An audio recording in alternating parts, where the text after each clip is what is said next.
teman-teman masih melanjutkan materi yang dijelaskan oleh teman saya di sesi pertama tadi. Sekarang kita masuk ke poin kelima.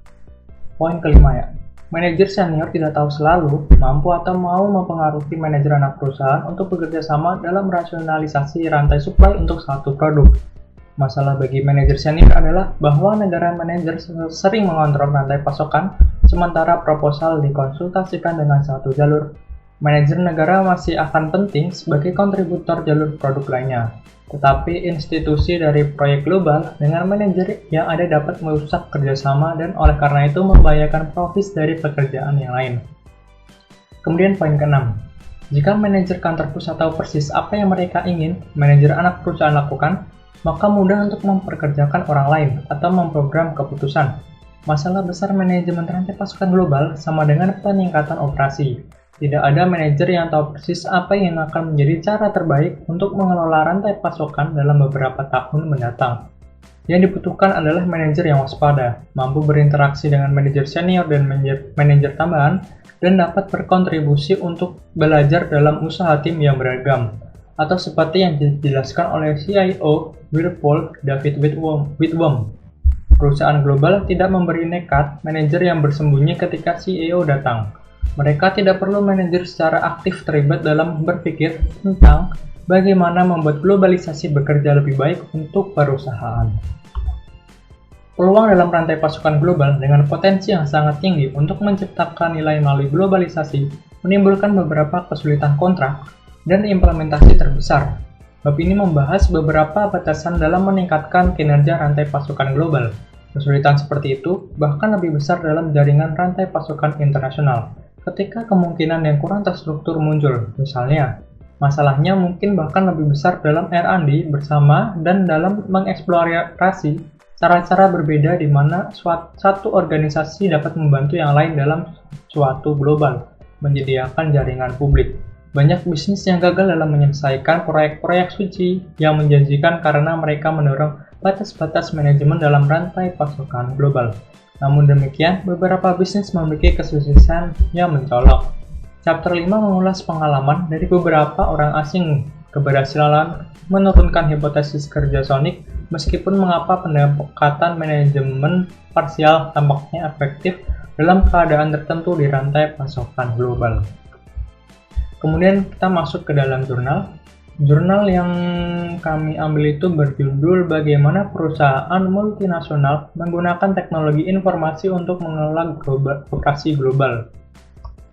Bagian pengenalannya. Selama 50 tahun terakhir, pasar internasional telah berkontribusi bagian pendapatan dan laba yang meningkat untuk perusahaan multinasional korporasi MNC. Misalnya, pangsa internasional keuntungan sebagai persentase dari total laba untuk perusahaan Amerika Serikat naik dari 5% pada tahun 1960-an menjadi lebih dari 25% selama 2000-an.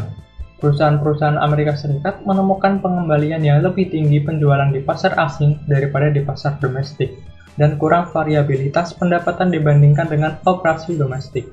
Tren ini diperkirakan akan terus berlanjut dan meningkat di tahun 2008 masa depan. Karena globalisasi adalah kendaraan penting bagi perusahaan multinasional untuk mengelola pertumbuhan pendapatan dan pengurangan biaya. Globalisasi memberikan peluang bagi pertumbuhan pendapatan dengan memperluas operasi di wilayah geografis baru dan peluang untuk mengurangi biaya dan meningkatkan profitabilitas melalui skala ekonomi dan ruang lingkup.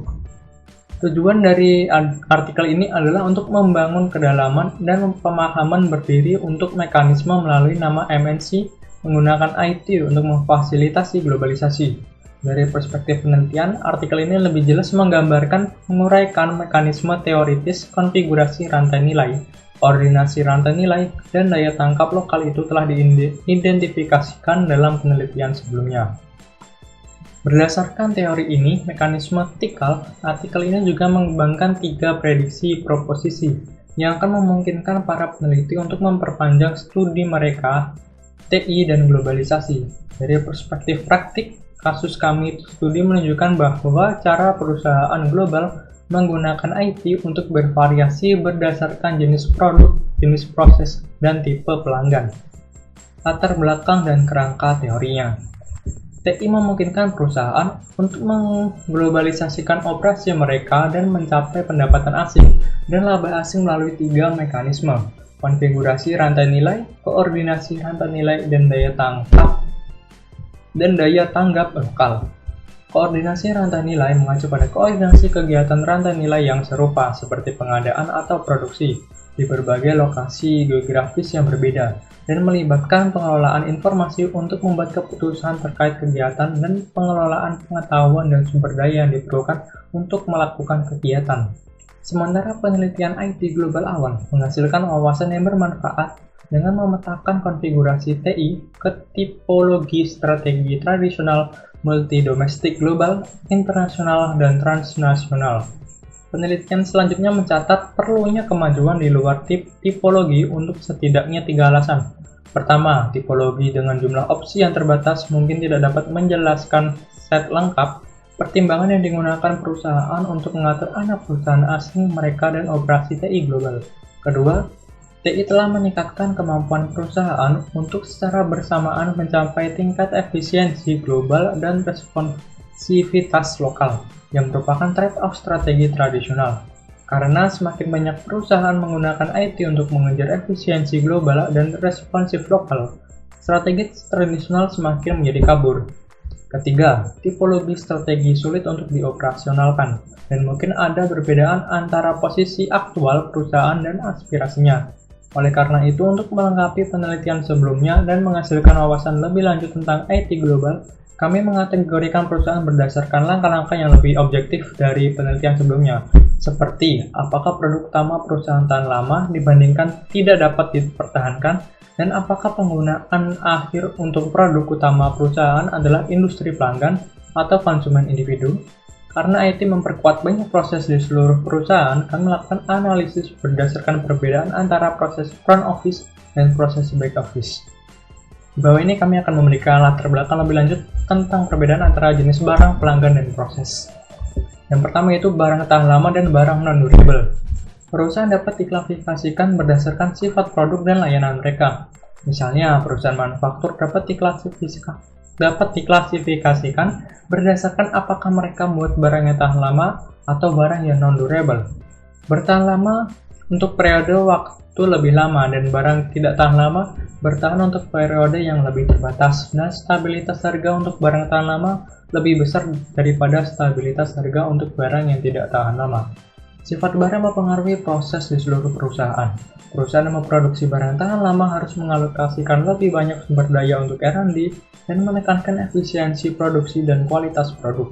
Perusahaan yang memproduksi barang yang tidak tahan lama harus fokus pada perolehan pangsa pasar melalui harga yang kompetitif dan pengembangan pasar tambahan yang konstan.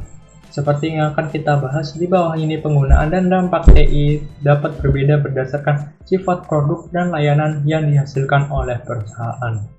Kemudian, pelanggan industri dan konsumen individu.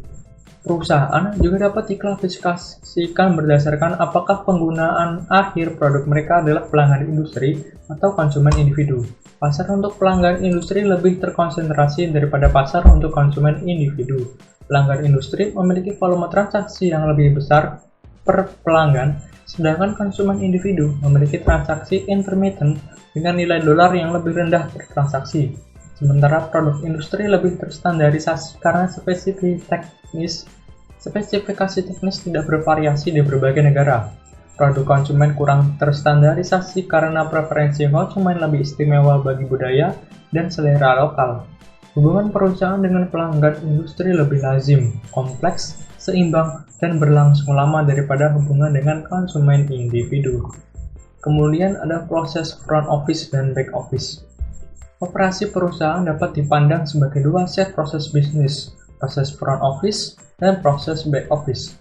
Proses front office adalah proses di mana perusahaan berinteraksi langsung dengan pelanggan, dan termasuk pemasaran, penjualan, dan layanan. Sementara proses back office juga penting untuk operasi perusahaan. Mereka tidak berinteraksi langsung dengan pelanggan. Proses back office termasuk keuangan, akuntansi, IT, dan sumber daya manusia atau SDM. Tingkat kontak pelanggan mempengaruhi tantangan yang melekat dalam setiap rangkaian proses dan fokus yang dihasilkan perusahaan. Proses front office harus mengatasi ketidakpastian yang dihasilkan dari keterlibatan pelanggan dan permintaan yang unik, yang menciptakan inefisiensi dan meningkatkan biaya operasi. Perusahaan harus mengkonfigurasi proses front office mereka untuk mengatasi aspek hubungan manusia dari kontak pelanggan, dan menjadi fleksibel untuk menyesuaikan produk dan layanan dengan kebutuhan pelanggan. Karena pelanggan tidak secara langsung berinteraksi dengan proses back office, pelanggan mungkin tidak menganggap proses back office sebagai bagian dari proposisi nilai perusahaan. Ini memberi tekanan pada perusahaan untuk melakukan standarisasi dan otomatisasi untuk meningkatkan efisiensi dan efektivitas proses back office. Perusahaan umumnya melakukan investasi modal yang lebih besar terkait dengan proses back office dibandingkan dengan proses front office dengan tujuan untuk mengurangi biaya jangka panjang dari proses back office.